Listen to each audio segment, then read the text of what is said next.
Okay, geng, sekarang ni kita berada dekat kedai kaya. Kita tak tahulah nak yang ni ke,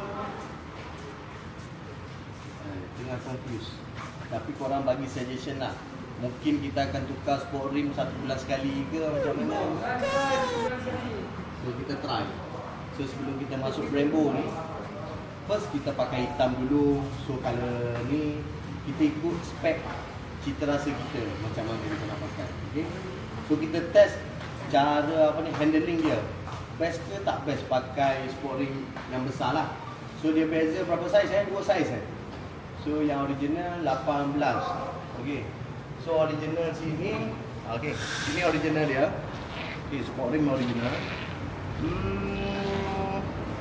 225 60 18. So original dia 18.